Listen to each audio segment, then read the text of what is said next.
तुम रोज प्रवचन सुनने जाते हो, हमारा भैया भी मिलता होगा वहां पर, वो भी रोज सुनने जाता है प्रवचन। हाँ, मिलता तो है। तो बात आगे बढ़ी।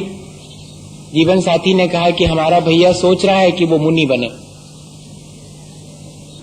इस नवयुवक ने सुना तो जोर से हंसा।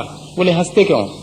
बोले मैं इसलिए हंस रहा हूं कि उसका नहीं मुनि बनना, क्योंकि जो सोचता है वो बनता नहीं है। अरे ऐसी भी कोई बात होती? बोले हाँ, अगर बनना है तो बन क्यों नहीं जाते? मना किसने किया? सोच क्यों रहे हो? जब भूख लगती है तो क्या सोचते हैं कि खाना खाऊं? खा लेते हैं। जब कभी कोई कड़ी बात कह देता है तो क्या सोच सोच के गुस्सा करते हैं? तुरंत कर लेते हैं। बताओ आप। तो जब कोई हमें कड़ी बात कहता है और हम बिना सोचे उस पर गुस्सा कर लेते हैं, तो हमारे मन में अगर ये भाव आया है कि हम मुनि बन जाए तो बन क्यों नहीं जाते? देर क्यों लगा रहे हैं? उसके बस का नहीं है। ऐसा सुनते ही साथ जीवन साथी को अच्छा नहीं लगा कि भैया के बारे में हमारे ऐसा सोच रहे हैं। अच्छा, आप ऐसी बातें तो कर रहे हैं, आप भी तो रोज प्रवचन में जाते हैं, क्या आप एक क्षण में बन सकते हैं मुनि? अपनी ही बात अपने पर लागू हो गई। कही तो गई थी हंसी हंसी में और अपनी ही बात अपने पर लागू हो गई। अभी तो कर रहे थे सिर्फ जरा सा इंटरटेन, बातों बातों का खेल, वो भी किसी न किसी कसाय के वशीभूत होकर के कर रहे थे, लेकिन सिर्फ चिढ़ाने की दृष्टि से। और कहा था कि बन क्यों नहीं जाता, और इतना कहने पर कि तो आप भी तो सुनते हैं रोज, आप क्यों नहीं बन जाते जब उसके लिए ऐसा कह रहे हैं। और बस कहते हैं कि वो नवयुवक जो स्नान करने जा रहा था अपने कपड़े वहीं छोड़कर और घर से बाहर जाने लगा। जीवन साथी ने हाथ पकड़ा कि कहां जा रहे हो? बोले बस बात खत्म हो गई, निर्णय हो गया। इतने क्षण भर के अंदर अपने आप को संयमित और नियंत्रित करने की सामर्थ्य भी हमारे अंदर है। उन्हीं कषायों के चलते एक क्षण में हमने ये निर्णय ले लिया। हम ऐसे निर्णय जैसे कि कषाय करने के बारे में ले सकते हैं, कषाय से बचने के बारे में भी ऐसे ही निर्णय ले सकते हैं। कोई ज्यादा कठिनाई नहीं है। होली के दिन कोई अगर अपशब्द कह लेवे तो बताइएगा हमारे चेहरे पर शिकन आती है कि मुस्कान? होली का दिन है, अपशब्द कहेगा ही, वो तो हमें तो पहले से ही मालूम था। और उसके साथ में मिलकर के और हंसी करते हैं। उस दिन चेहरा म्लान नहीं होता, शिकन नहीं आती। और अगर वही अपशब्द होली के एक दिन बाद या एक दिन पहले कहे जाएं तो इसके मायने हैं कि मेरे ऊपर निर्भर करता है कि मैं करना चाहूं तो करूं और नहीं करना चाहूं, अपने मन को कलुषित तो नहीं भी करूं। कषाय का संस्कार मेरे मन को प्रभावित तो करेगा, लेकिन उस प्रभाव को मुझे तीव्र करना है या कि घटा देना है, ये मेरी अपनी चॉइस है, ये मेरे अपने हाथ की बात है। तो कषाय से बचने के लिए दूसरा उपाय, पहला तो यही कि हम जैसे मन को जल्दी से कलुषित कर लेते हैं, ऐसे ही हम मन को जल्दी से अच्छा बनाने की टेक्निक भी सीखें।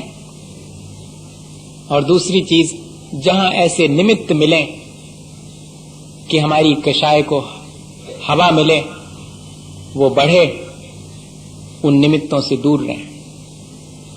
हमारे मन को कलुषित करने वाले संयोग अगर हमें मिले तो हमारा फर्ज है कि हम उनसे दूर रहें।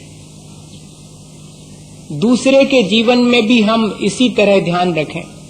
अपने जीवन में जैसे हम कलुषता के निमित्तों से दूर रहें, ऐसे ही दूसरे को भी उससे दूर रखें। दूसरे के मन में अगर कषाय जागृत हो जाए तो उसको हम हवा ना दें, और दूसरे से कह दें कि जब हमारे भीतर कषाय जागृत हो तो आप उसे हवा मत देना, हो सके तो ठंडा पानी डाल देना, ताकि वो हमारे मन को और अधिक बिगाड़ ना सके, कलुषित ना कर सके। हमारे आचरण को मलिन करने वाली अगर कोई चीज है तो यही कषाय है।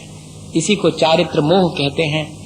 कल अपन ने मोह की एक वैरायटी देखी थी जो हमारी श्रद्धा को विकृत करती है, श्रद्धा को होने नहीं देती, दृष्टि की निर्मलता को मलिनता में कन्वर्ट कर देती है। ऐसे ही हमारे अच्छे आचरण को और बुरे में बदल देने वाली, हमारे भले स्वभाव को कलुष कर देने वाली ये कषायें हैं। इन पर हमें कमांड करना चाहिए। अभी तक तो हम इनकी ग्रिप में अपना जीवन व्यतीत करते हैं, अब हमारी ग्रिप इन पर होनी चाहिए। कब करना है, कितनी करना है, किस ढंग से करना है और कितनी देर तक करना है। गुस्सा तो करना है, कब करना, सुबह शाम दोपहर, कौन से टाइम, कोई फिक्स होना चाहिए। दुनिया भर के कामों का सबका समय फिक्स है, तो इसका भी तो होना चाहिए। अभी आप गाली देंगे, हम गुस्सा नहीं कर पाएंगे। देखिए, आप शाम को दीजिएगा तो गुस्सा कर पाएंगे, अभी नहीं कर पाएंगे। हमें इतना टाइम नहीं है कि आप गाली दें और हम गुस्सा कर पाएं, आपका हम कोई रिएक्शन नहीं कर पाएंगे, दे पाएंगे। ऐसा नहीं कह पाते हम, कभी कह पाते हैं। और ऐसा कर भी लेते हैं कई कई बार, जब हमारा मन किसी बात, अच्छी बात से प्रफुल्लित है, उस बीच में अगर कोई कड़ी बात भी कह दे, हम इग्नोर कर देते हैं उसको, क्योंकि अभी हम बहुत आनंद में हैं, किसी काम में लगे हुए हैं। तो हम ऐसा नहीं कर सकते कि कब करना है और कितनी देर तक करना है। अरे 2-5 मिनट तो दुनिया करती है, आप सुबह से शाम तक कर रहे हो, कल तक उसको अपने मन में उसकी बात को डाले हुए, अरे हटाओ उसको। अभी घंटे भर के लिए किया और हटा दिया, कल ज्यों के त्यों। अगर मन कलुष भी हो गया है तो कितनी देर तक, जैसे कि बाई पर, गाड़ी पर पानी गिरता है और फट से हटा करके एक तरफ रख देता, क्या ऐसा बाई पर अपने भीतर नहीं लगा सकते? अपन लगा सकते, सीखना पड़ेगा भाई। ऐसा नहीं है, जितनी टेक्नोलॉजी बाहर डेवलप हो रही उतनी अपने भीतर भी डेवलप करना पड़ेगी। ऐसे कैसे? जब दुनिया भर में इतनी टेक्नोलॉजी डेवलप हो रही तो क्या भीतर नहीं कर सकते? एक बाई पर भीतर के लिए बनवा ले कि फट से वैसा घुमाया और सब कलुषता एक तरफ, फिर से वैसे ही चित्त, वैसे ही निर्मल। आ गई थी, किसको नहीं आ जाती? आप कचरा फेंकोगे तो थोड़ी गंदगी तुम्हारे भीतर आएगी। हमने फौरन पोंछा लगाया और बाहर फेंक दी, आप और फेंको तो ठीक है, हम तैयार हैं, हमने फिर से साफ कर दी। ये हमें सीखना पड़ेगा। कब करना, कितनी इंटेंसिटी की करना और कितनी देर तक करना।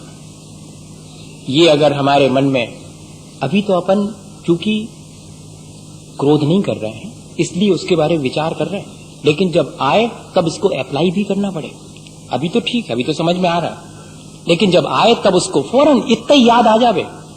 एक उदाहरण है इसका, यही आगरा में जब मैं चर्चा कर रहा था यही क्रोध के बारे में, उस बेटे ने मुझे बाद में आकर सुनाया कि आज तो मजा आ गया। कैसे? बोले हम एमडी जंक्शन से बाहर निकले अपनी कार लेकर के, और जैसे ही हमने टर्न की तो वहां से एक कार बहुत स्पीड में आई और दोनों बिल्कुल टक्कर होते होते रुक गए दोनों। अब बोले जैसे ही ऐसी स्थिति आई मेरे अंदर थोड़ा सा गुस्सा आया कि मैंने जब हॉर्न दिया था, लाइट भी की थी, तो क्यों आपने नहीं रोकी? मैं टर्निंग पे लेके आ रहा था, मैंने सारे इंडिकेशंस प्रॉपर दिए थे, मेरी कोई गलती नहीं है, सामने वाली गलती। ऐसा मेरे मन में आया, और जैसे ही ऐसा मेरे मन में आया तो मुझे थोड़ा सा अनईजी फील हुआ, मेरा मन सामने वाले के प्रति कलुषित हुआ, क्रोध आया मेरे मन। लेकिन अगले क्षण याद आया गया कि अभी अभी तो क्रोध पर हम करके आए हैं विचार कि कब करना, कितना करना, कितनी देर तक करना। बोले बस वो बात याद आती हंसी आ गई अपने आप चेहरे पर, और मेरे चेहरे पर बोले मुस्कान आई, तो सामने वाले कार में बैठा हुआ उसके चेहरे पे मुस्कान आ गई। बोले मैंने हाथ बाहर निकाला कि तुम निकाल लो, उसने भी हाथ बाहर निकाला कि तुम पहले निकाल लो। अगर कोई और अवसर होता तो बोले मैं दरवाजा खोल के उसके बोनट पर हाथ पटकता कि इतनी बड़ी गाड़ी लेके और घूमता है और चलाना तक नहीं आती, और हो सकता कि तनातनी हो जाती। लेकिन जरा में हमने उस क्रोध को दिशा दे दी, और जरा सी ये बात याद आ गई, करे क्या करना, हो गया ठीक है। ऐसे हम अपनी कषायों को दिशा दे सकते हैं। एक मित्र, छोटे से उदाहरण सुना करके बात पूरी करता हूं। ये उदाहरण तो आपको फोकट में बीच में आ गया, मुझे याद, वो जो मैं सोच के आया था वो तो आया ही नहीं, वो अभी आया, वो उसके बाद में आया। क्या हुआ कि एक बहुत बड़े प्रोफेसर थे और कोई एक सम्मेलन उनको करना था, तो उन्होंने अपने मित्र जो उनके कलीग थे, प्रोफेसर वो भी थे, बड़े बड़े लोगों की बात सुना रहा हूं कि ऐसा हो सकता है कि व्यक्ति इतना पढ़ा लिखा और सब कुछ होने के बाद भी पढ़ाई लिखाई का कषाय से कोई संबंध नहीं। अभी ये